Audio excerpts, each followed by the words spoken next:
Prepare-se para uma viagem que ninguém mais ousaria fazer. Até o Sol. Acima da camada protetora da nossa atmosfera, você ficaria exposto ao impacto total da radiação letal do Sol. O ultravioleta queimaria sua pele em segundos. Em seguida, viria o câncer de pele. Depois, a catarata. Suas mãos estariam quentes o bastante para derreter chumbo, mas na sombra seus pés sofreriam um congelamento profundo. Estamos indo para o coração superaquecido do nosso sistema solar.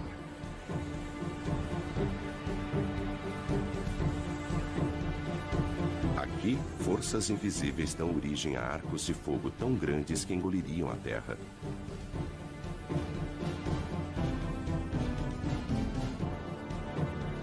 Onde explosões solares alvejam o espaço com jatos de energia pura. Se o nosso planeta Terra estivesse próximo de uma destas, seria vaporizado em segundos. Hastes de hidrogênio quente. Este prado vermelho é invisível para nós na Terra, onde ficamos ofuscados pelo brilho intenso que existe abaixo dele. Aqui, jatos de calor sobem e descem, cada um com o tamanho do Texas e com 1.600 quilômetros de profundidade. E ainda mais abaixo, em seu núcleo, a temperatura é de 17 milhões de graus centígrados. Mas o planeta Terra está à distância certa desse inferno. Enquanto outros planetas são congelados ou escaldantes, nós, a 150 milhões de quilômetros, estamos em uma zona confortável. Um pouco mais perto e os oceanos ferveriam. Mais distante e a Terra seria um deserto gelado.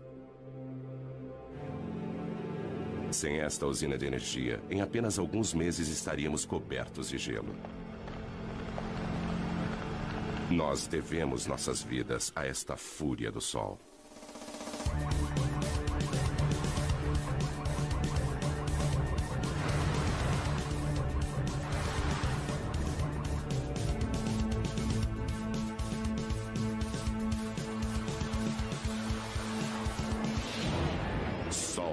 Indomável.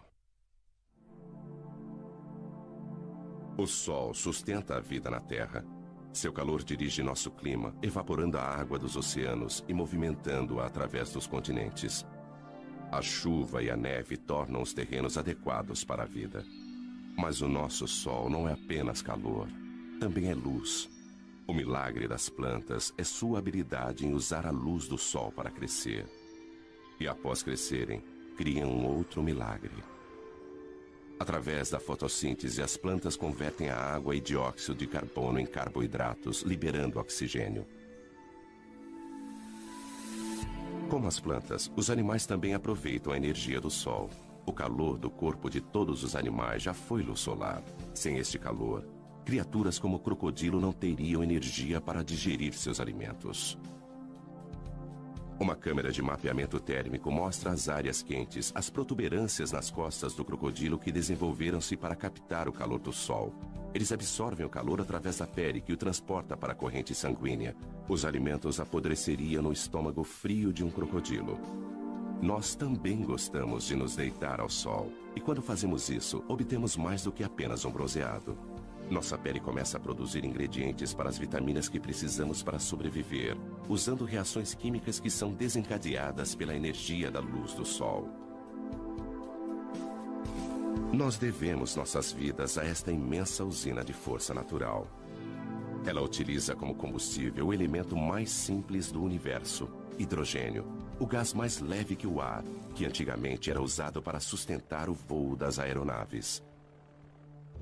1937, 70 toneladas de hidrogênio impulsionam o Heidelberg sobre Nova Jersey. Mas ocorre uma faísca.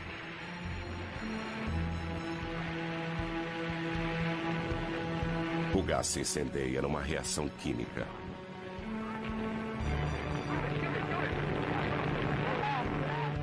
Mas o mesmo hidrogênio, através da fusão de uma reação nuclear como a do Sol, arrasaria Nova York.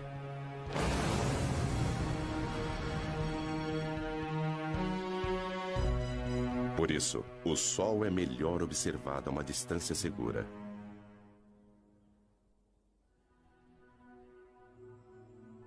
Lago Big Bear Mountain, onde o ar frio e tranquilo não é afetado pelas ondas de calor. O telescópio do observatório Big Bear pode filtrar o brilho do Sol. Ele focaliza apenas uma frequência específica de cor. E um novo Sol é revelado.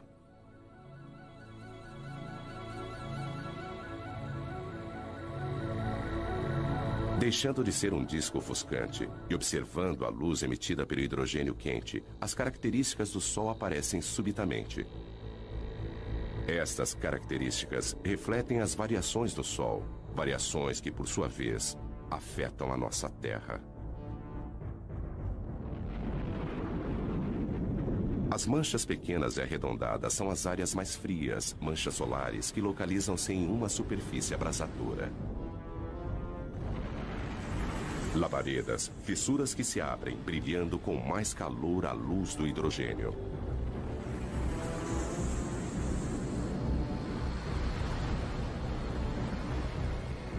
Estas manchas são algumas das áreas mais claras.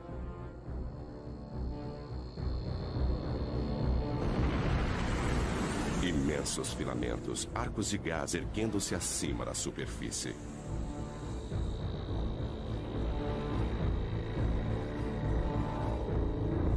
Vistos de frente, eles são as linhas escuras que serpenteiam sobre a superfície do Sol. Estas mesmas características, quando vistas contra a coroa, são chamadas de proeminências. Elas curvam-se para o alto, grandes o bastante para engolir a Terra. Os segredos do Sol são revelados pelo alcance da radiação que ele envia para o espaço. Há muito mais na luz do Sol do que nossos olhos podem ver.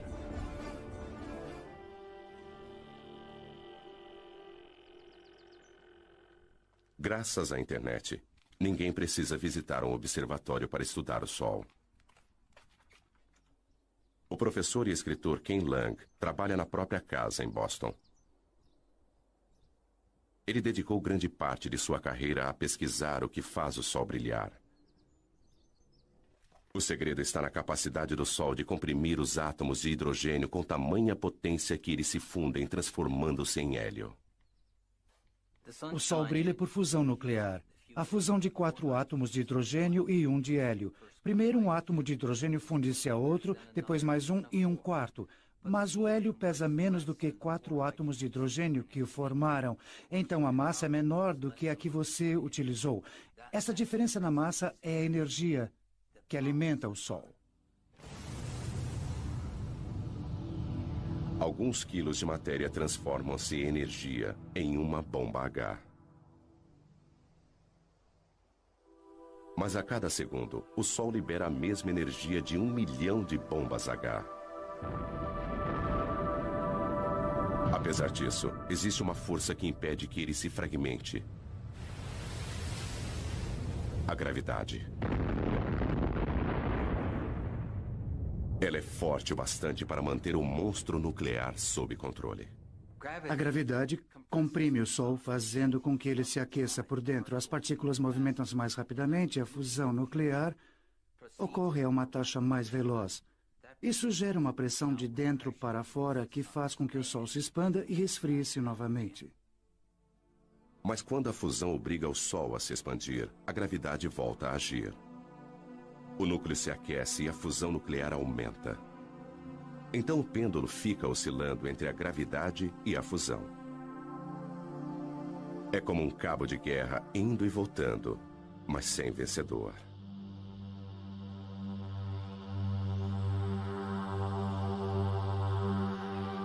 Tudo começou há 5 bilhões de anos, quando a gravidade agrupou uma nuvem de poeira cósmica.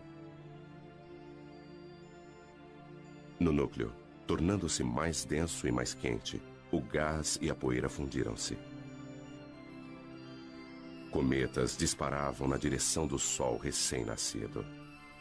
Hoje, o telescópio espacial Hubble observa o mesmo processo acontecendo em todo o céu.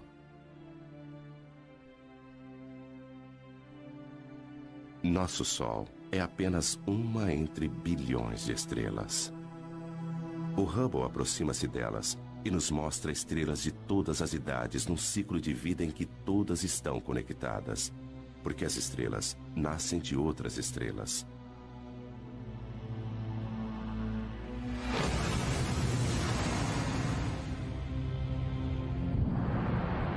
Uma enorme estrela explode e enche o espaço com seus fragmentos. Os vestígios de sua morte unem-se aos destroços de inúmeras outras explosões. Estes resíduos vão se transformar nas sementes de novas estrelas. A nebulosa da Águia, o caldeirão da criação. Nuvens imensas de estrelas mortas há muito tempo. No seu interior, estrelas, planetas, talvez até mesmo vida. Tudo isso esperando pela iminência do nascimento. Mas no gás e na poeira que formam a nebulosa de Orion, a gravidade já reuniu os destroços e deflagrou o fogo celeste. Novas estrelas com bilhões de anos para brilhar. Da história estelar universal, agora voltamos ao nosso Sol. O que se vê no Sol depende de como ele é observado. Além das cores visíveis, existem os raios-x invisíveis, raios ultravioleta, raios infravermelhos e ondas de rádio. As partes mais interessantes do Sol estão em comprimentos de ondas visíveis. Elas fornecem uma nova perspectiva. Da mesma forma que a sintonia de uma TV, cada novo comprimento de onda fornece uma nova imagem, uma vez que a maior parte desta radiação invisível é absorvida pela atmosfera. Nós lançamos satélites. 5, 4, 3, 2... Cabo Canaveral, dezembro, 1995. Espaçonave Atlas. O satélite Sorro paira no espaço em um ponto especial, a 1.600.000 quilômetros, onde a força gravitacional da Terra é tão forte quanto a do Sol.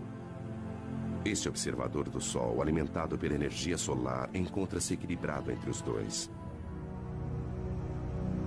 NASA, Centro Espacial Goddard. Os cientistas aqui estudam as imagens que o Sorro enviou para a Terra durante vários anos. Mas em 1998, o controle da missão perdeu estas imagens quando o Sorro girou em relação ao Sol e sua energia falhou. Tudo o que eles podiam fazer era aguardar e esperar que a espaçonave voltasse à posição de frente para o Sol. Lentamente, isso aconteceu. Imagens da galeria do Sorro. Se os nossos olhos pudessem ver a radiação ultravioleta, então a aparência do Sol seria mais ou menos esta.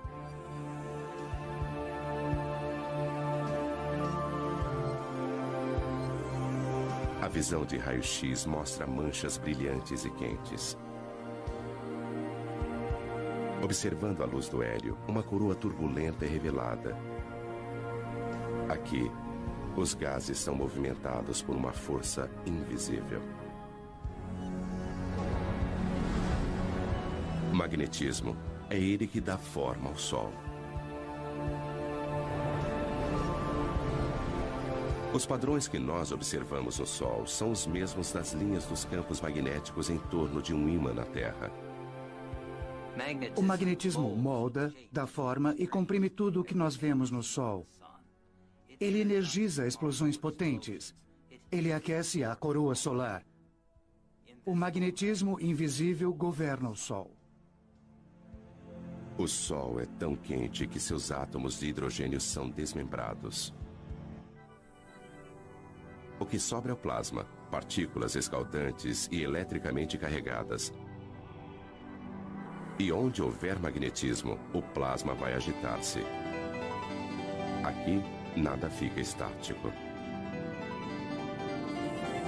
Este roda-moinho incontrolável é um furacão solar com 1.600 quilômetros de largura.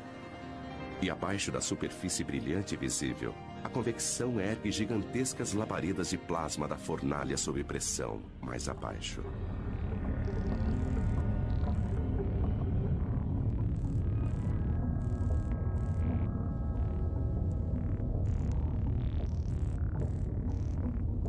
A Ainda mais fundo, o plasma abrasador, prisioneiro do campo magnético, serpenteia em rios de fogo.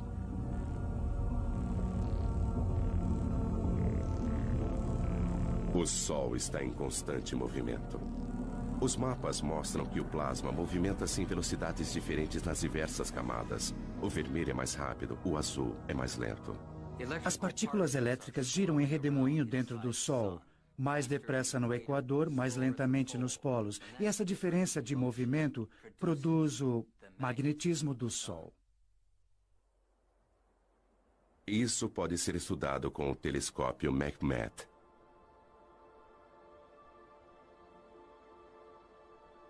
O coração deste observatório é um buraco na montanha, com um espelho no topo.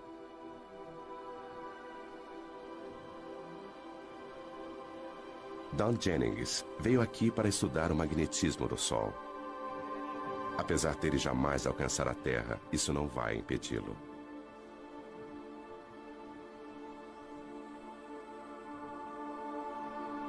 O tubo em que este telescópio foi construído precisa manter uma temperatura muito constante. E, então, construindo dentro da montanha é como tê-lo dentro de uma caverna.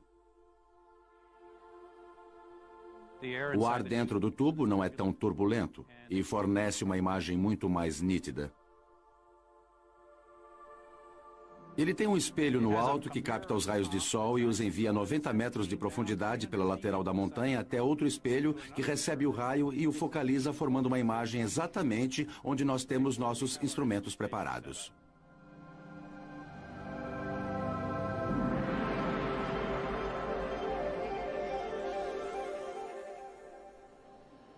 É possível ver uma grande mancha solar. E o mais incrível para mim é aquela mancha solar ali atrás. São duas manchas solares desta vez e não uma só. E como estamos planejando mapeá-las? Alinhe a fenda ali e deslize para... Don e Pedro Sada são mapeadores de campos magnéticos. É um trabalho duro. A paisagem e as manchas solares mudam constantemente. Manchas solares são áreas em que o campo magnético é muito forte e a atividade na superfície solar é muito intensa. E nós queremos estudar a estrutura dos campos magnéticos na região das manchas solares e também observar como elas mudam de hora em hora, de um dia para o outro. Para estudar o objeto mais quente do nosso sistema solar, eles precisam ir para o outro extremo de temperatura.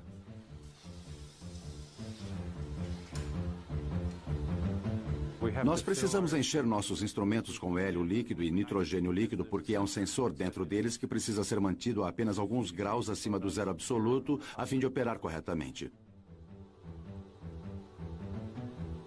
O que se vê aqui é um pouco do hélio saindo e formando vapor d'água no ar. Mas não se trata só de fumaça e espelhos. Há muita ciência séria acontecendo por aqui.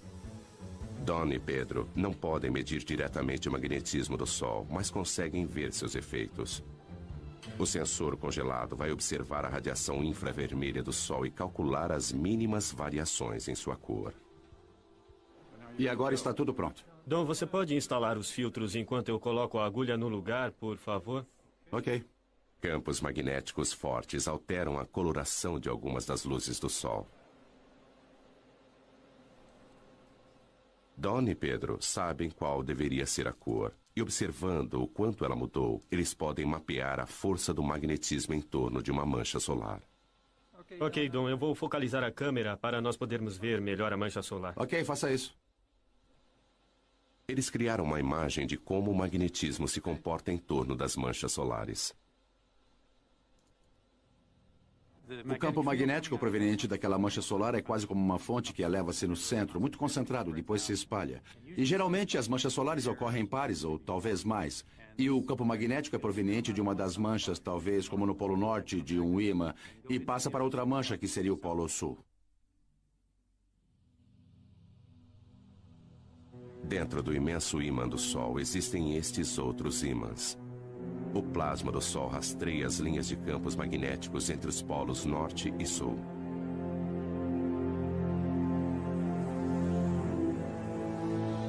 Quando o Sol fica mais ativo, o magnetismo é mais complexo. Então, a superfície é transformada em um tapete de agitação magnética. É isso que acarreta o surgimento de mais manchas solares. As manchas solares parecem escuras porque são mais frias do que o resto do Sol. As manchas formam-se onde o magnetismo é mais forte. O campo de força invisível desvia o calor em ascensão daquelas partes da superfície, tornando-as mais frias.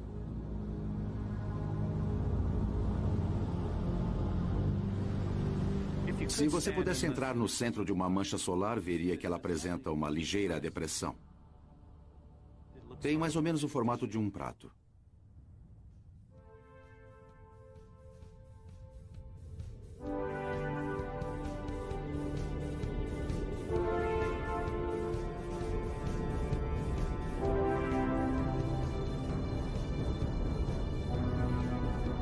As linhas do campo magnético do Sol estendem-se para o espaço. Às vezes, elas são delineadas por seus gases aquecidos e formam enormes arcos.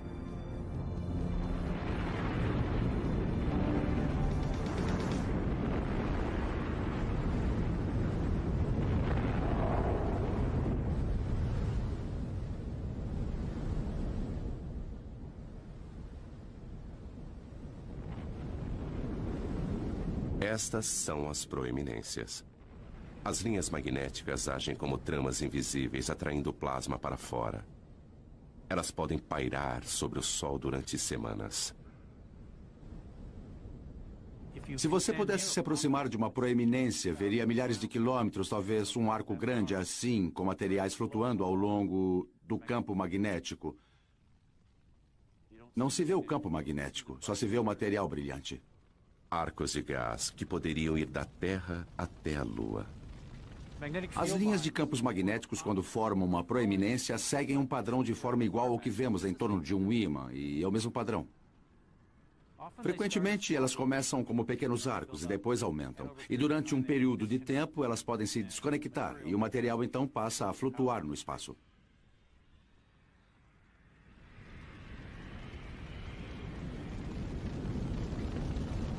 Um imenso estilingue solar lança longe milhões de toneladas de partículas.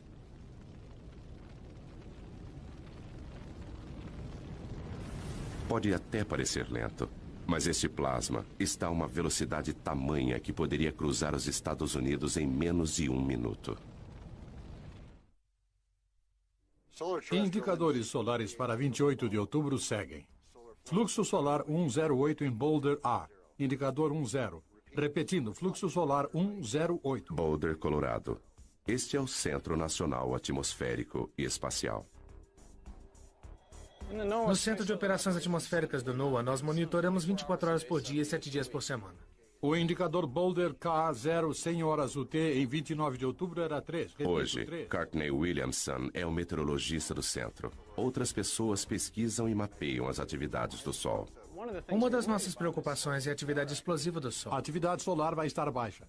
Estas áreas mais claras são áreas de campos magnéticos muito fortes, e às vezes estes campos magnéticos tornam-se muito carregados. Quando isso acontece, eles precisam liberar energia, e fazem isso na forma de uma explosão solar. 8 minutos após uma explosão, a Terra é bombardeada por raios X e ultravioleta que causam pane nas telecomunicações. 1984, toda a comunicação entre o avião presidencial e o controle de terra foi interrompida. Quando o presidente e a senhora Reagan desembarcaram na China, o comandante em chefe do exército norte-americano já estava sem contato há várias horas. Não havia nada que ninguém pudesse fazer a respeito. Até as comunicações por satélites foram afetadas. Em uma tempestade solar, raios de energia incineram a parte mais alta da atmosfera da Terra. O ar rarefeito se expande, trazendo para baixo satélites que normalmente estariam orbitando mais acima. Mas as explosões não são o único resultado. As proeminências podem parecer com arcos brilhantes na coroa do Sol. Mas quando vistas de frente, elas aparecem como faixas escuras e finas. E recebe um nome diferente: filamentos. As faixas escuras são os filamentos. Eles localizam-se na parte mais alta da atmosfera solar e às vezes são lançados pelo Sol. Quando isso acontece, eles seguem um vento solar e propagam-se na direção da Terra. O vento solar é um jato de partículas carregadas emitidas pelo Sol.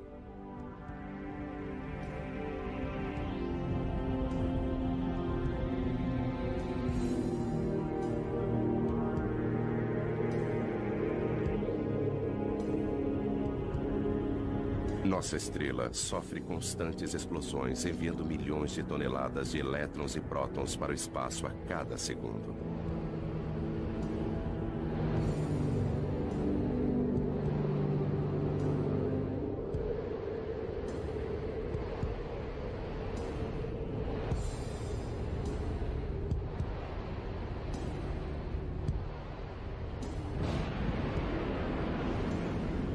Nossa primeira pista para a existência desse vento surgiu há algumas décadas com os cometas.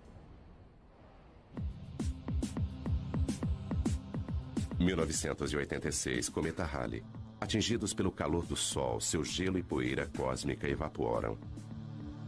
10 anos depois, o cometa Hale-Bopp, visto com duas caudas. Uma delas, um rastro amarelado de poeira e detritos que cobrem a trajetória do cometa. A outra cauda é de um azul elétrico. É gás brilhante, são partículas carregadas e, como uma biruta, movimenta-se na direção daquele vento solar. Esta cauda sempre aponta para a direção contrária ao Sol. Mas existem maneiras melhores do que cometas para ver o vento solar no espaço. Os satélites alimentam os monitores no Centro Nacional Atmosférico e Espacial. Estas são a densidade, a velocidade e o campo magnético do vento solar. Elas mostram a Joe Canches exatamente como o vento solar está soprando. No momento, a velocidade está em torno de 1.600.000 km por hora. Se fosse o dobro disso, nós teríamos uma condição que sabemos estar relacionada a atividades intensas de tempestades geomagnéticas na Terra. O sorro pode vislumbrar a tempestade no horizonte. Como um disco no centro para filtrar o brilho do Sol, ele vê as partículas que estão sendo emitidas pelo Sol.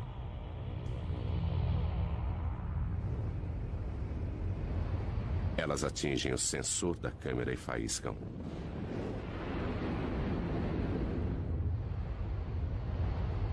Várias explosões de partículas vão bombardear o campo magnético da Terra.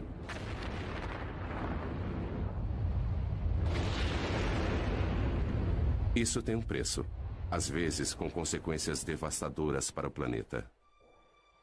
Esta imagem computadorizada mostra o campo magnético da Terra sendo bombardeado em 1997 por gigantescas rajadas de vento.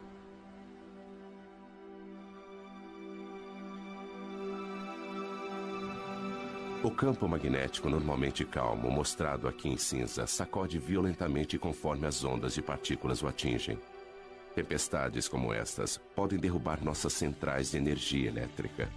As mudanças bruscas no campo magnético agem como um dínamo, gerando eletricidade nos cabos de alta tensão. Os circuitos falham ou queimam. Quebec, 1989. Esta manhã, 6 milhões de pessoas em toda Quebec acordaram na escuridão.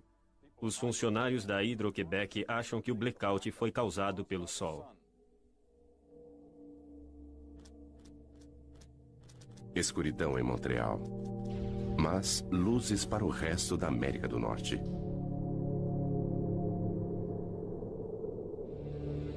As partículas que derrubaram energia em Quebec alcançaram a Terra e produziram a aurora boreal e austral.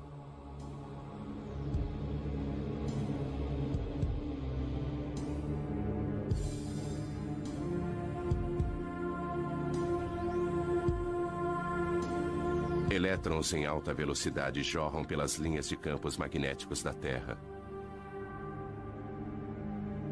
Como a eletricidade que faz brilhar uma lâmpada de neon, eles colidem com o oxigênio da nossa atmosfera. E brilham.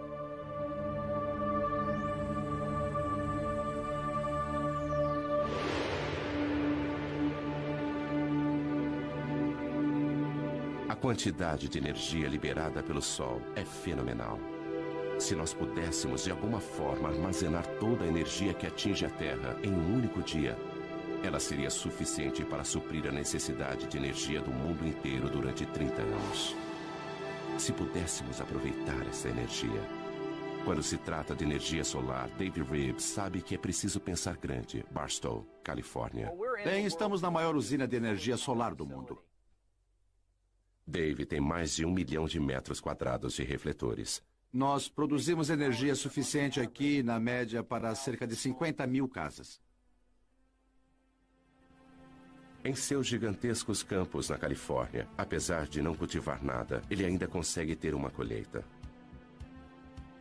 Estamos recolhendo a energia do Sol, concentrando-a com esses refletores em forma de parabólica para um tubo central, onde temos um fluido que aquece e depois transporta esta energia em forma de calor para conversores de calor que a transformam em vapor.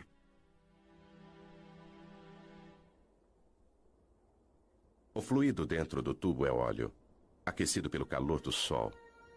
Mais quente do que chumbo derretido, cada metro quadrado de refletores capta energia suficiente para alimentar 5 aparelhos de TV.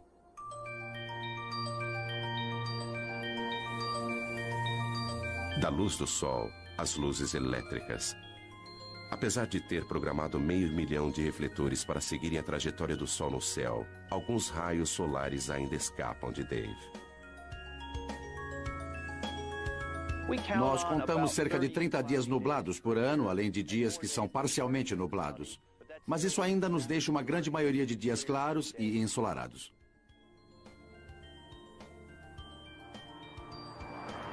A energia solar jamais vai fornecer toda a nossa eletricidade. Mas por que tentar captar a energia de uma estrela a 150 milhões de quilômetros de nós? Algumas pessoas querem uma estrela um pouco mais próxima.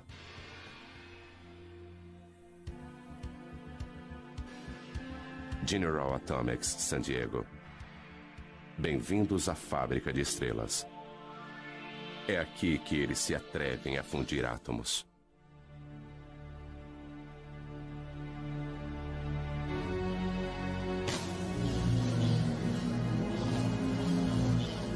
Em um certo sentido, nós somos como uma mini fábrica de estrelas. Nós produzimos algumas coisas muito quentes aqui, muito mais quentes do que qualquer outra coisa na Terra. Rick Lee vai entrar na pequena câmara, onde os cientistas estão tentando produzir uma estrela na Terra. Ele veste roupas protetoras para manter a asepsia. Um contágio a 200 milhões de graus de temperatura causaria danos inimagináveis. Esta fábrica de sóis é a última tentativa de um sonho de 50 anos, uma fusão nuclear controlada. É um monstro da engenharia. Tudo isso para tentar reproduzir o que o Sol faz todos os segundos de todos os dias. Apesar de ser um cientista, para embarcar nesse projeto, Rick precisou aperfeiçoar-se em uma arte. Bom, é meio apertado aqui. É como dar à luz. Mas se eu ficar de lado e for avançando por aqui... Espera. Girando um pouquinho... Colocando os pés aqui em cima e andando pela parede, não é assim tão difícil. O Sol comprime os átomos juntos com a gravidade. Rick utiliza uma outra força.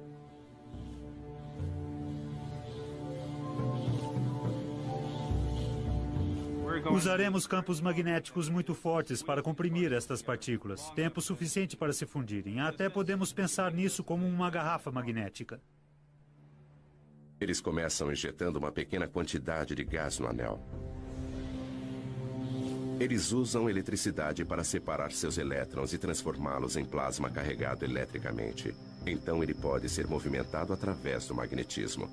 Vai encher quase até aqui. E depois nós vamos ligar os eletroímãs lá fora que vão produzir campos magnéticos para comprimir o plasma quente até esse tamanho, onde a parte mais quente, a parte mais densa, ficará assim do tamanho da minha cabeça. Mas apreender o plasma com magnetismo já foi comparado a segurar gelatina com elásticos.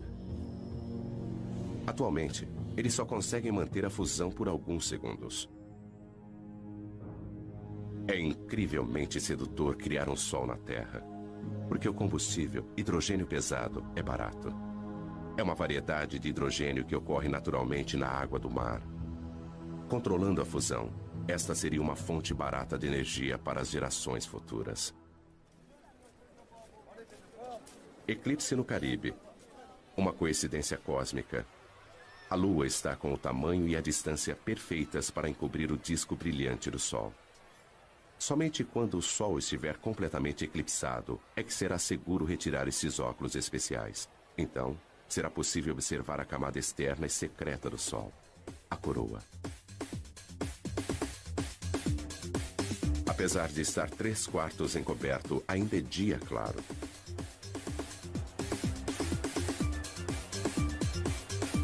A escuridão diurna abate-se sobre Curaçao.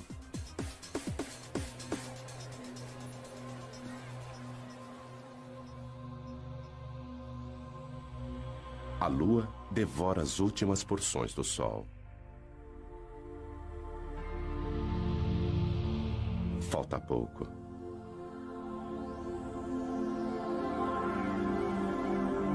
Agora, com o brilho encoberto, a coroa, a camada externa branca e brilhante do sol, está visível.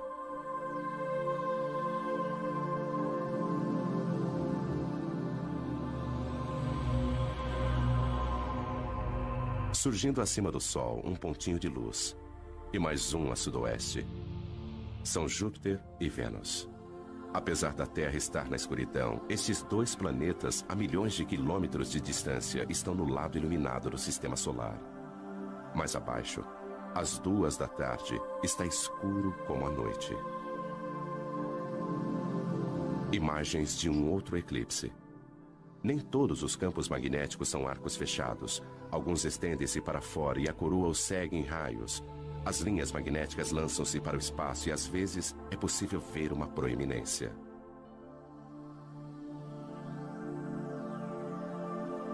Do lado direito, uma coluna de gás aparece além da borda da Lua.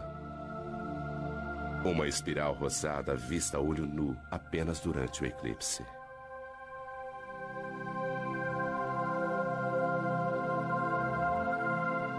Mas o eclipse no Caribe termina em apenas alguns minutos. É como um anel de diamante, quando os primeiros raios do Sol incidem sobre os vales da Lua.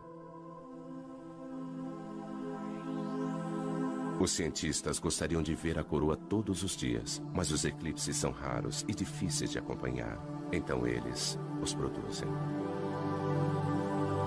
Há 70 anos, neste belo observatório francês, eles tiveram a ideia de colocar um pequeno disco na frente do telescópio a fim de criar um eclipse mesmo com o Sol brilhando.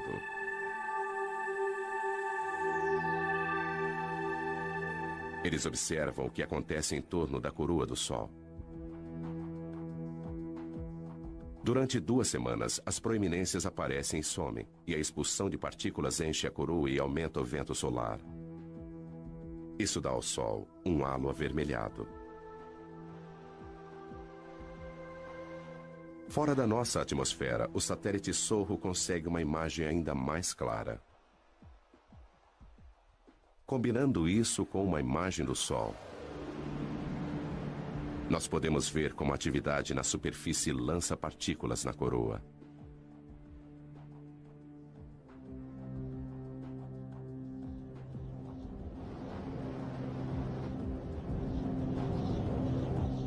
Mas a radiação e os ventos não são as únicas coisas que o Sol emite. Partículas minúsculas, os neutrinos, jorram do cerne nuclear. Um subproduto da fusão. Eles são como o resíduo do escapamento de um carro, que podem nos indicar como o motor nuclear está funcionando. Sudbury, Ontário. O Observatório de Neutrinos Solares. Durante 3 anos, a mais de 1,5 km de profundidade, eles escavaram uma imensa caverna com 10 andares de altura. O coração do detector, onde eles esperam capturar alguns neutrinos, é um gigantesco tanque de água. Se nossos olhos pudessem ver os neutrinos, eles choveriam com mais violência do que a pior nevasca imaginável. Nada entra em seu caminho. Atravessar 2.000 metros de rocha não é nada para essas partículas.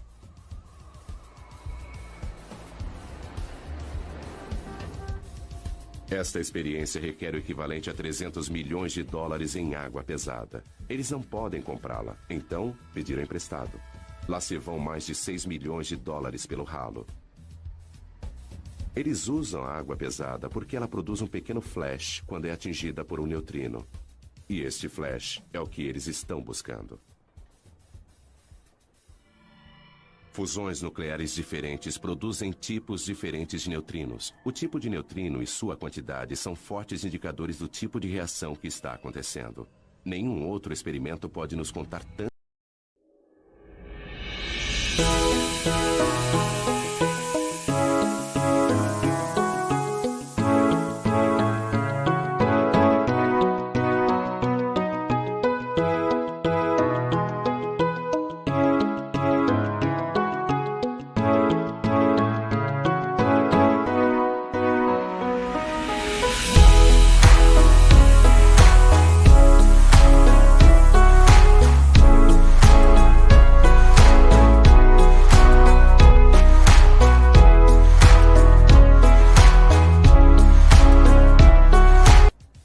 lançador de neutrinos Duncan Hepburn trabalha em um observatório solar onde o Sol nunca brilha.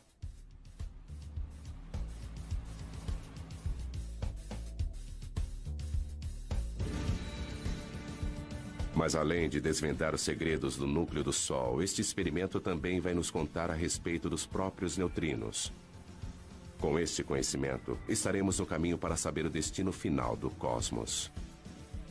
O observatório de neutrinos precisa ser um lugar extremamente limpo. Tudo no mundo é radioativo, em certo grau, em níveis baixos. E a nossa defesa é manter o lugar extremamente limpo para que não caia nenhuma poeira no detector.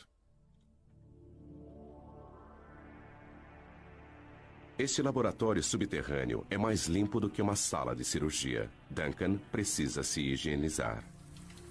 Todo mundo que entra toma um banho. O mecanismo básico para detectar um neutrino ele vem do Sol, através de nossa Terra, para dentro da água pesada. Água pesada, mas os átomos de hidrogênio desta água têm um nêutron extra. Esse nêutron é o alvo. Quando é atingido por um neutrino, uma partícula de alta velocidade é liberada. Pense nisso como um jogo de bilhar e de repente nós veríamos uma bola correndo muito rápido. Ele produz um cone de luz azul. Portanto, em torno do tanque de água pesada, colocamos 10.000 sensores de luz que estão sintonizados para captar esta luz azul e contar sua incidência.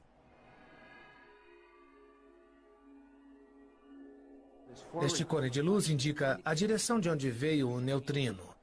Este é um sinal muito valioso, porque nós sempre podemos comparar com o lugar onde achamos que o Sol se encontra no céu naquele momento. Além de desvendar os segredos do Sol, o projeto Sudbury conseguiu nos ensinar muito, muito mais. A questão mais fundamental da ciência pode ser respondida aqui. Os flashes na água podem revelar quanto os neutrinos pesam. Sabendo disso, podemos prever o futuro do universo.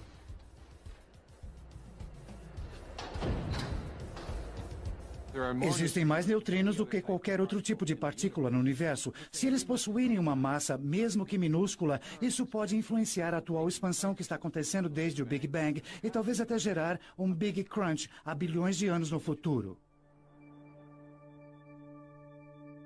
Mas qualquer que seja o fim do universo, a morte da nossa estrela acontecerá bem antes.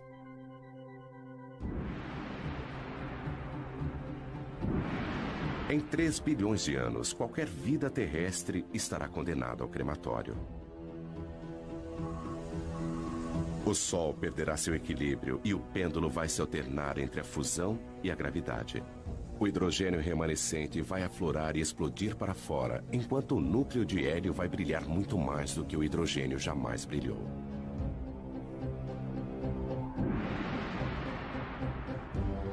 Com a expansão do Sol, os planetas mais próximos serão incinerados. As calotas de gelo de Marte derreterão.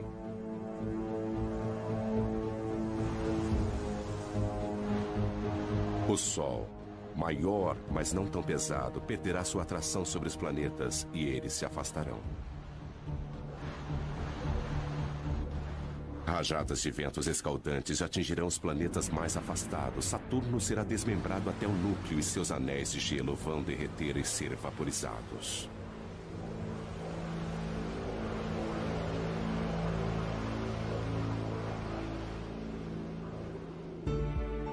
Antigo gigante, Júpiter agora parece modesto, encoberto por sua lua Europa, cuja calota de gelo derreteu e transformou-se em oceanos.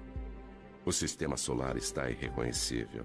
O Sol consome a si mesmo agora, tornando-se uma anã branca, alimentando-se das cinzas elementares das fusões anteriores.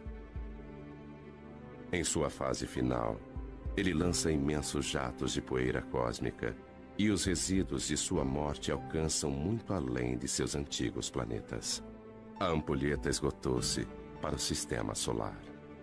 O Sol, que nutria e proporcionava vida para seus filhos, agora os devora.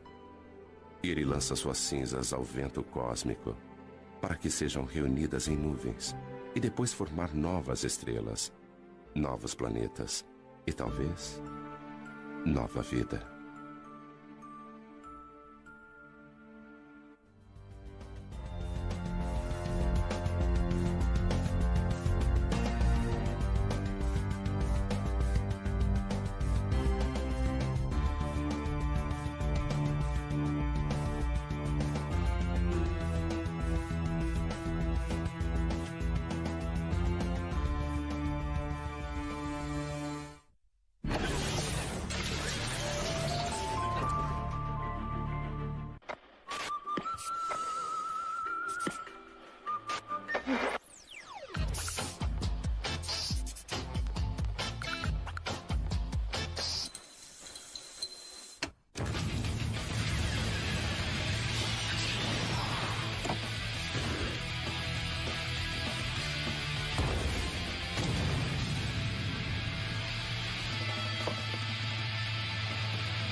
e formam um...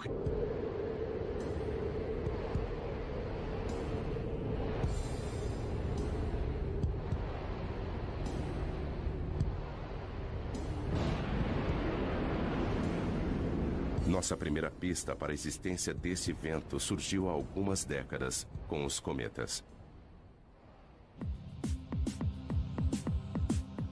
1986, cometa Halley. Atingidos pelo calor do Sol, seu gelo e poeira cósmica evaporam. 10 anos depois, o cometa Hale-Bopp, visto com duas caudas. Uma delas, um rastro amarelado de poeira e detritos que cobrem a trajetória do cometa. A outra cauda é de um azul elétrico. É gás brilhante, são partículas carregadas e, como uma biruta, movimenta-se na direção daquele vento solar. Esta cauda sempre aponta para a direção contrária ao Sol. Mas existem maneiras melhores do que cometas para ver o vento solar no espaço. Os satélites alimentam os monitores no Centro Nacional Atmosférico e Espacial. Estas são a densidade, a velocidade e o campo magnético do vento solar. Elas mostram a Joe Canches exatamente como o vento solar está soprando. No momento, a velocidade está em torno de 1.600.000 km por hora. Se fosse o dobro disso, nós teríamos uma condição que sabemos estar relacionada a atividades intensas de tempestades geomagnéticas na Terra. O sorro pode vislumbrar a tempestade no horizonte. Como um disco no centro para filtrar o brilho do Sol, ele vê as partículas que estão sendo emitidas pelo Sol.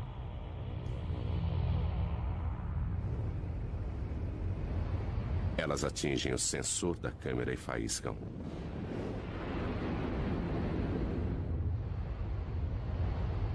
Várias explosões de partículas vão bombardear o campo magnético da Terra.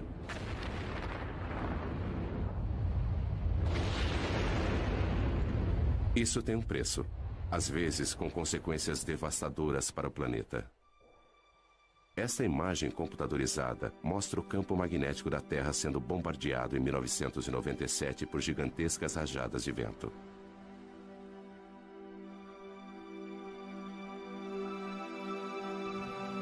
O campo magnético normalmente calmo, mostrado aqui em cinza, sacode violentamente conforme as ondas de partículas o atingem.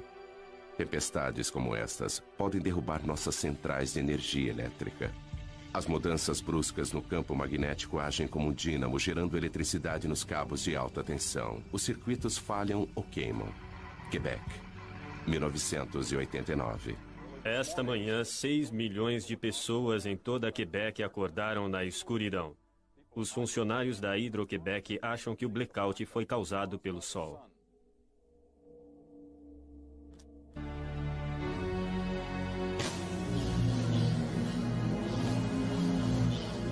Em um certo sentido, nós somos como uma mini fábrica de estrelas. Nós produzimos algumas coisas muito quentes aqui, muito mais quentes do que qualquer outra coisa na Terra. Rick Lee vai entrar na pequena câmara, onde os cientistas estão tentando produzir uma estrela na Terra. Ele veste roupas protetoras para manter a asepsia. Um contágio a 200 milhões de graus de temperatura causaria danos inimagináveis. Esta fábrica de sóis é a última tentativa de um sonho de 50 anos, uma fusão nuclear controlada. É um monstro da engenharia. Tudo isso para tentar reproduzir o que o Sol faz todos os segundos de todos os dias. Apesar de ser um cientista, para embarcar nesse projeto, Rick precisou aperfeiçoar-se em uma arte. Bom, é meio apertado aqui. É como dar à luz. Mas se eu ficar de lado e for avançando por aqui... Espera. Girando um pouquinho, colocando os pés aqui em cima e andando pela parede. Não é assim tão difícil. O Sol comprime os átomos juntos com a gravidade. Rick utiliza uma outra força.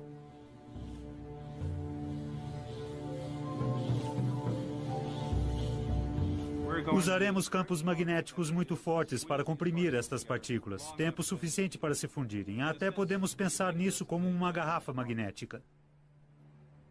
Eles começam injetando uma pequena quantidade de gás no anel. Eles usam eletricidade para separar seus elétrons e transformá-los em plasma carregado eletricamente. Então ele pode ser movimentado através do magnetismo. Vai encher quase até aqui. E depois nós vamos ligar os eletroímãs lá fora que vão produzir campos magnéticos para comprimir o plasma quente até esse tamanho, onde a parte mais quente, a parte mais densa, ficará assim do tamanho da minha cabeça. Mas apreender o plasma com magnetismo já foi comparado a segurar gelatina com elásticos. Atualmente, eles só conseguem manter a fusão por alguns segundos. É incrivelmente sedutor criar um sol na Terra, porque o combustível, hidrogênio pesado, é barato. É uma variedade de hidrogênio que ocorre naturalmente na água do mar. Controlando a fusão, esta seria uma fonte barata de energia para as gerações futuras. Eclipse no Caribe. Uma coincidência cósmica. A Lua está com o tamanho e a distância perfeitas para encobrir o disco brilhante do Sol. Somente quando o Sol estiver completamente eclipsado... Mais depressa no Equador, mais lentamente nos polos. E essa diferença de movimento produz o magnetismo do Sol. Isso pode ser estudado com o telescópio McMath.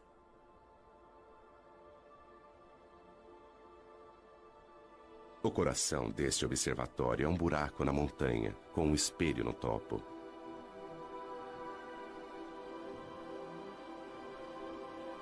Don Jennings veio aqui para estudar o magnetismo do Sol. Apesar dele jamais alcançar a Terra, isso não vai impedi-lo.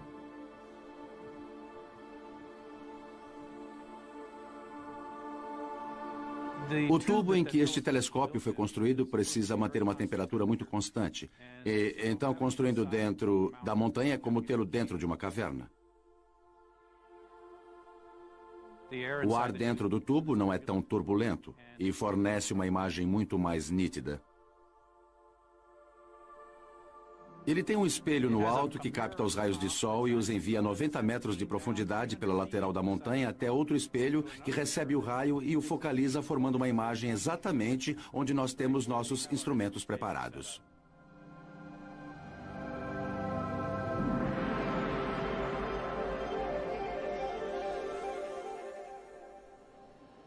É possível ver uma grande mancha solar.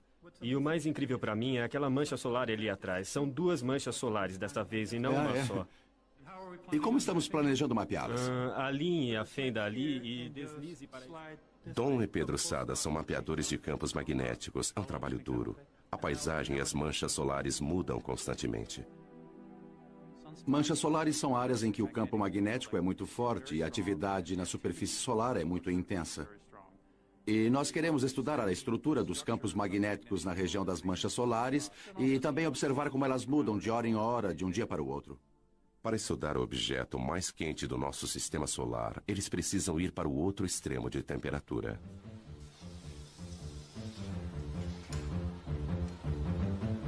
Nós precisamos encher nossos instrumentos com hélio líquido e nitrogênio líquido porque há um sensor dentro deles que precisa ser mantido a apenas alguns graus acima do zero absoluto a fim de operar corretamente. O que se vê aqui é um pouco do hélio saindo e formando vapor d'água no ar. Mas não se trata só de fumaça e espelhos. Há muita ciência séria acontecendo por aqui. Don e Pedro não podem medir diretamente o magnetismo do Sol, mas conseguem ver seus efeitos. O sensor congelado vai observar a radiação infravermelha do Sol e calcular as mínimas variações em sua cor. E agora está tudo...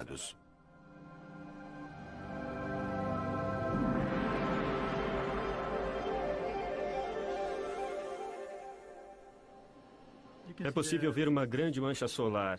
E o mais incrível para mim é aquela mancha solar ali atrás. São duas manchas solares desta vez e não uma só.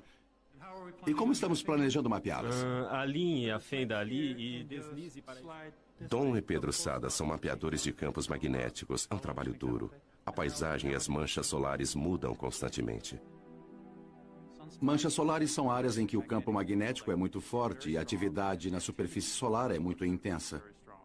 E nós queremos estudar a estrutura dos campos magnéticos na região das manchas solares e também observar como elas mudam de hora em hora, de um dia para o outro. Para estudar o objeto mais quente do nosso sistema solar, eles precisam ir para o outro extremo de temperatura.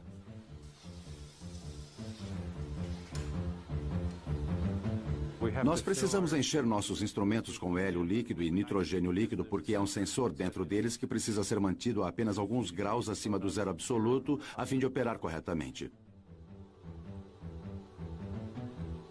O que se vê aqui é um pouco do hélio saindo e formando vapor d'água no ar. Mas não se trata só de fumaça e espelhos. Há muita ciência séria acontecendo por aqui. Don e Pedro não podem medir diretamente o magnetismo do Sol, mas conseguem ver seus efeitos. O sensor congelado vai observar a radiação infravermelha do Sol e calcular as mínimas variações em sua cor. E agora está tudo pronto. Don, você pode instalar os filtros enquanto eu coloco a agulha no lugar, por favor? Ok. Campos magnéticos fortes alteram a coloração de algumas das luzes do Sol. Don e Pedro sabem qual deveria ser a cor, e observando o quanto ela mudou, eles podem mapear a força do magnetismo em torno de uma mancha solar. Ok, Don, eu vou focalizar a câmera para nós podermos ver melhor a mancha solar. Ok, faça isso. Eles criaram uma imagem de como o magnetismo se comporta em torno das manchas solares. O campo magnético proveniente daquela mancha solar é quase como uma fonte que eleva-se no centro, muito concentrado, depois se espalha. E geralmente as manchas solares ocorrem em pares, ou talvez mais. E o campo magnético é proveniente de uma das manchas, talvez como no Polo Norte, de um ímã, e passa para outra mancha, que seria o Polo Sul. Dentro do imenso ímã do Sol existem estes outros ímãs. O plasma do Sol rastreia as linhas de campos magnéticos entre os polos norte e sul.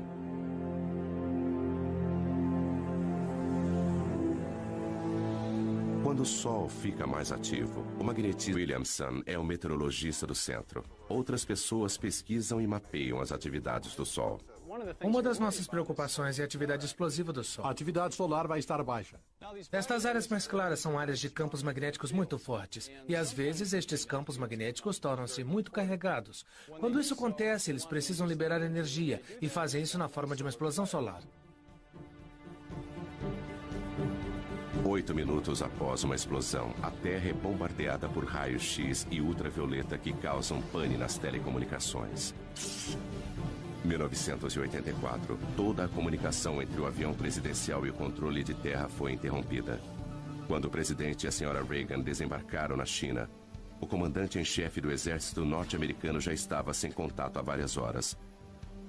Não havia nada que ninguém pudesse fazer a respeito. Até as comunicações por satélites foram afetadas. Em uma tempestade solar, raios de energia incineram a parte mais alta da atmosfera da Terra. O ar rarefeito se expande, trazendo para baixo satélites que normalmente estariam orbitando mais acima. Mas as explosões não são o único resultado. As proeminências podem parecer com arcos brilhantes na coroa do Sol. Mas quando vistas de frente, elas aparecem como faixas escuras e finas. E recebe um nome diferente: filamentos. As faixas escuras são os filamentos. Eles localizam-se na parte mais alta da atmosfera solar e às vezes são lançados pelo Sol. Quando isso acontece, eles seguem um vento solar e propagam-se na direção da Terra. O vento solar é um jato de partículas carregadas emitidas pelo Sol.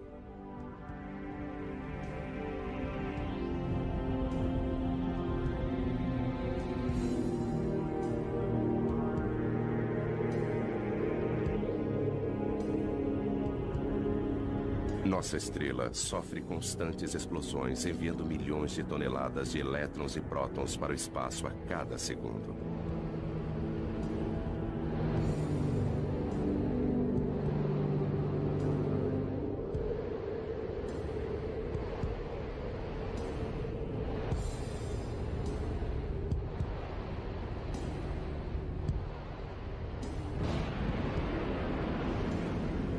Nossa primeira pista para a existência desse vento surgiu há algumas décadas com os cometas. 1986, cometa Halley. Atingidos pelo calor do Sol, seu gelo e poeira cósmica evaporam. 10 anos depois, o cometa Hale-Bopp, visto com duas caudas. Uma delas, um rastro amarelado de poeira e detritos que cobrem a trajetória do cometa. carregadas. E onde houver magnetismo, o plasma vai agitar-se. Aqui, nada fica estático. Este roda-moinho incontrolável é um furacão solar com 1.600 quilômetros de largura. E abaixo da superfície brilhante e visível, a convecção ergue gigantescas labaredas de plasma da fornalha sob pressão, mais abaixo.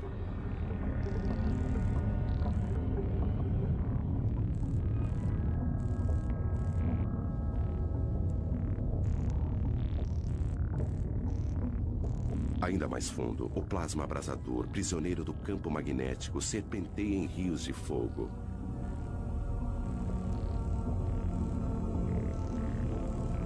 O Sol está em constante movimento. Os mapas mostram que o plasma movimenta-se em velocidades diferentes nas diversas camadas. O vermelho é mais rápido, o azul é mais lento. As partículas elétricas giram em redemoinho dentro do Sol. Mais depressa no Equador, mais lentamente nos polos. E essa diferença de movimento produz o magnetismo do Sol. Isso pode ser estudado com o telescópio McMath.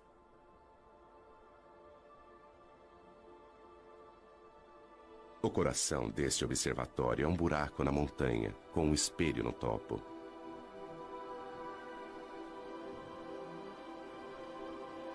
Don Jennings veio aqui para estudar o magnetismo do Sol. Apesar dele jamais alcançar a Terra, isso não vai impedi-lo.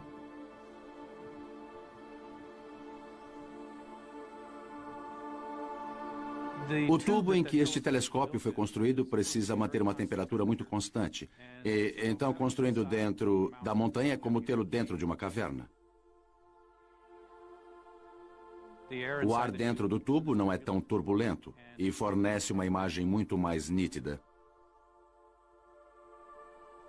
Ele tem um espelho no alto que capta os raios de sol e os envia a 90 metros de profundidade pela lateral da montanha até outro espelho que recebe o raio e o focaliza, formando uma imagem exatamente onde nós temos nossos instrumentos preparados.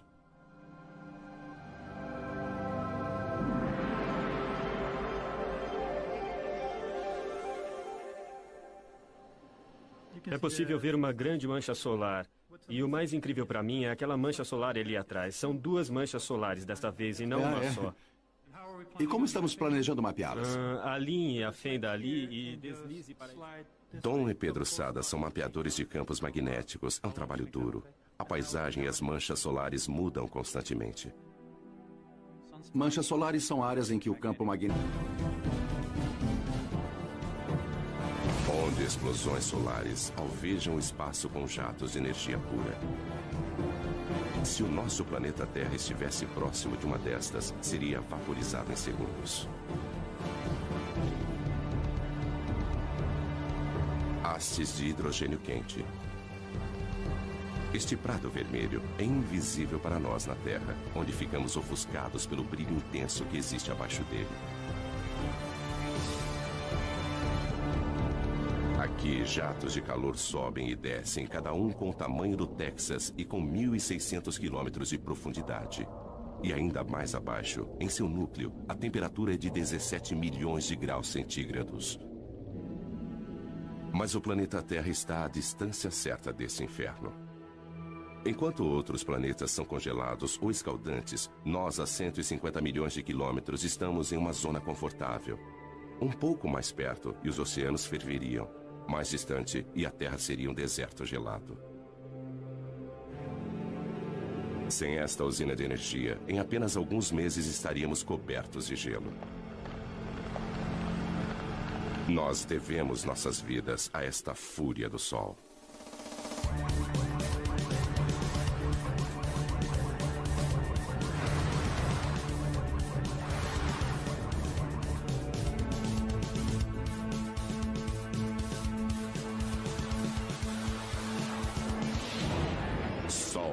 Indomável. O Sol sustenta a vida na Terra. Seu calor dirige nosso clima, evaporando a água dos oceanos e movimentando-a através dos continentes. A chuva e a neve tornam os terrenos adequados para a vida. Mas o nosso Sol não é apenas calor, também é luz. O milagre das plantas é sua habilidade em usar a luz do Sol para crescer. E após crescerem, criam um outro milagre. Através da fotossíntese, as plantas convertem a água e dióxido de carbono em carboidratos, liberando oxigênio. Como as plantas, os animais também aproveitam a energia do Sol. O calor do corpo de todos os animais já foi luz solar. Sem este calor, criaturas como o crocodilo não teriam energia para digerir seus alimentos. Uma câmera de mapeamento térmico mostra as áreas quentes, as protuberâncias nas costas do crocodilo que desenvolveram-se para captar o calor do sol. Eles absorvem o calor através da pele, que o transporta para a corrente sanguínea. Os alimentos apodreceriam no estômago frio de um crocodilo. Nós também gostamos de nos deitar ao sol. E quando fazemos isso, obtemos mais do que apenas um bronzeado. Nossa pele começa... Don e Pedro sabem qual deveria ser a cor. E observando o quanto ela mudou, eles podem mapear a força do magnetismo em torno de uma mancha solar. Ok, Don, eu vou focalizar a câmera para nós podermos ver melhor a mancha solar. Ok, faça isso. Eles criaram uma imagem de como o magnetismo se comporta em torno das manchas solares. O campo magnético proveniente daquela mancha solar é quase como uma fonte que eleva-se no centro, muito concentrado, depois se espalha. E geralmente as manchas solares ocorrem em pares, ou talvez mais. E o campo magnético é proveniente de uma das manchas, talvez como no Polo Norte, de um ímã, e passa para outra mancha, que seria o Polo Sul. Dentro do imenso ímã do Sol existem estes outros ímãs. O plasma do Sol rastreia as linhas de campos magnéticos entre os polos norte e sul.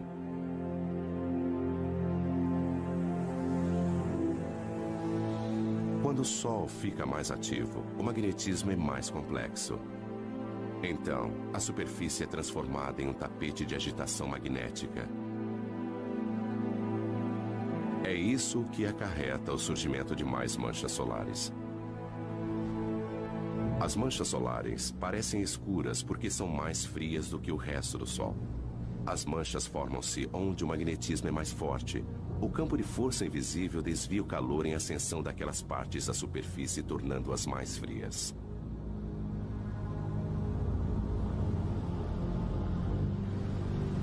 Se você pudesse entrar no centro de uma mancha solar, veria que ela apresenta uma ligeira depressão. Tem mais ou menos o formato de um prato.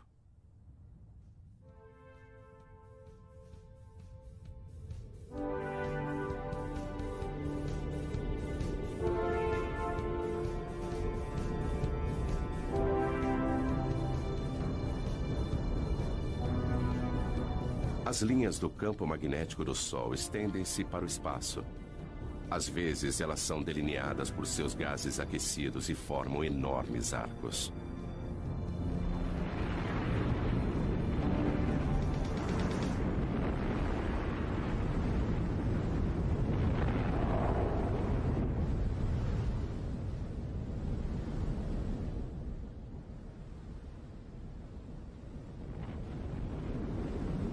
Estas são as proeminências. As linhas magnéticas agem como tramas invisíveis, atraindo o plasma para fora. Elas podem pairar sobre o Sol durante semanas.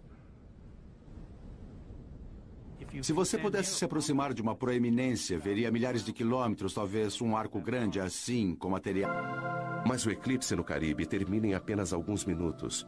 É como um anel de diamante, quando os primeiros raios do Sol incidem sobre os vales da Lua.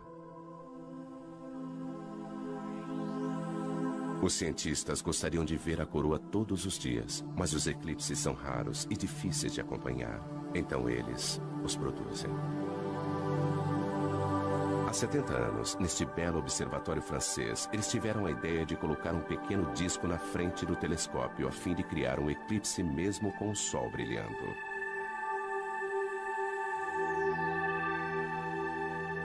Eles observam o que acontece em torno da coroa do Sol. Durante 2 semanas, as proeminências aparecem e somem, e a expulsão de partículas enche a coroa e aumenta o vento solar. Isso dá ao Sol um halo avermelhado. Fora da nossa atmosfera, o satélite Sorro consegue uma imagem ainda mais clara. Combinando isso com uma imagem do Sol, nós podemos ver como a atividade na superfície lança partículas na coroa.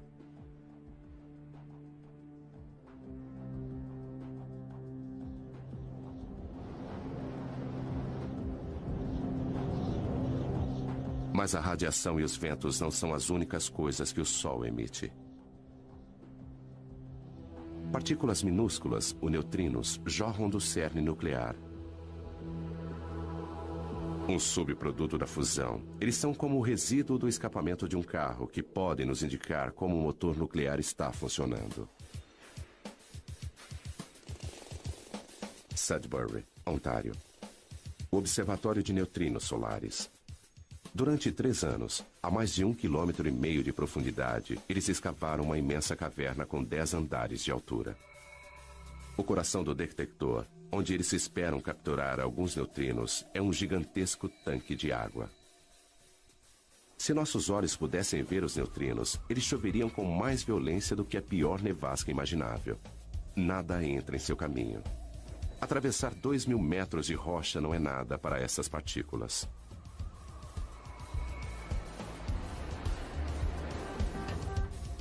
Esta experiência requer o equivalente a 300 milhões de dólares em água pesada. Eles não podem comprá-la, então pediram emprestado.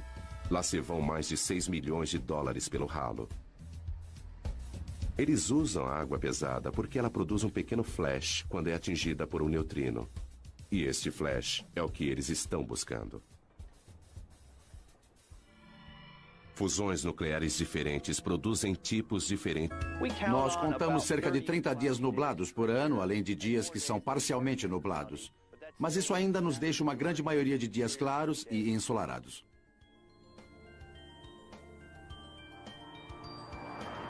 A energia solar jamais vai fornecer toda a nossa eletricidade. Mas por que tentar captar a energia de uma estrela a 150 milhões de quilômetros de nós? Algumas pessoas querem uma estrela um pouco mais próxima.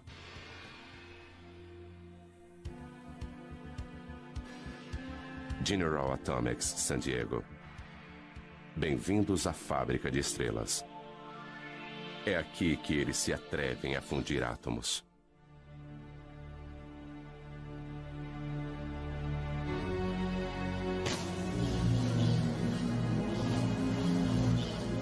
Em um certo sentido, nós somos como uma mini fábrica de estrelas. Nós produzimos algumas coisas muito quentes aqui, muito mais quentes do que qualquer outra coisa na Terra. Rick Lee vai entrar na pequena câmara, onde os cientistas estão tentando produzir uma estrela na Terra. Ele veste roupas protetoras para manter a asepsia. Um contágio a 200 milhões de graus de temperatura causaria danos inimagináveis. Esta fábrica de sóis é a última tentativa de um sonho de 50 anos, uma fusão nuclear controlada. É um monstro da engenharia. Tudo isso para tentar reproduzir o que o Sol faz todos os segundos de todos os dias. Apesar de ser um cientista, para embarcar nesse projeto, Rick precisou aperfeiçoar-se em uma arte. Bom, é meio apertado aqui. É como dar à luz. Mas se eu ficar de lado e for avançando por aqui... Espera. Girando um pouquinho, colocando os pés aqui em cima e andando pela parede. Não é assim tão difícil. O Sol comprime os átomos juntos com a gravidade. Rick utiliza uma outra força.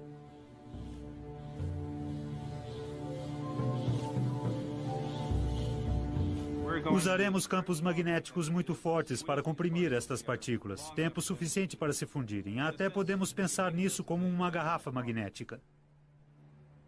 Eles começam injetando uma pequena quantidade de gás no anel. Eles usam eletricidade para separar seus elétrons e transformá-los em plasma carregado eletricamente. Então ele pode ser movimentado através do magnetismo. Vai encher quase até aqui. E depois nós vamos ligar os eletroímãs lá fora que vão produzir campos magnéticos para comprimir o plasma quente até esse tamanho, onde a parte mais quente, a parte mais densa, ficará assim do tamanho da minha cabeça. Deixando de ser um disco ofuscante e observando a luz emitida pelo hidrogênio quente, as características do Sol aparecem subitamente. Estas características refletem as variações do Sol, variações que, por sua vez, afetam a nossa Terra. As manchas pequenas e arredondadas são as áreas mais frias, manchas solares que localizam-se em uma superfície abrasadora. Labaredas, fissuras que se abrem, brilhando com mais calor à luz do hidrogênio.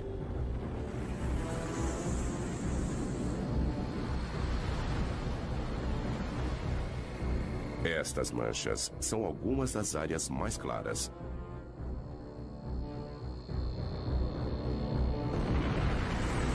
Imensos filamentos, arcos de gás erguendo-se acima da superfície.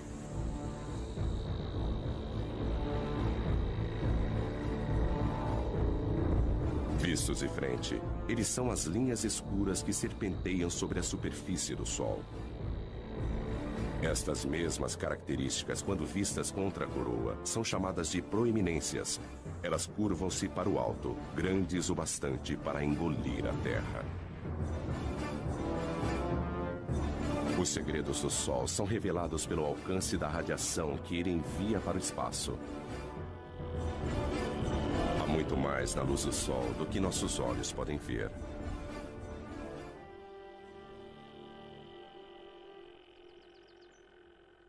Graças à internet, ninguém precisa visitar um observatório para estudar o Sol. O professor e escritor Ken Lang trabalha na própria casa em Boston.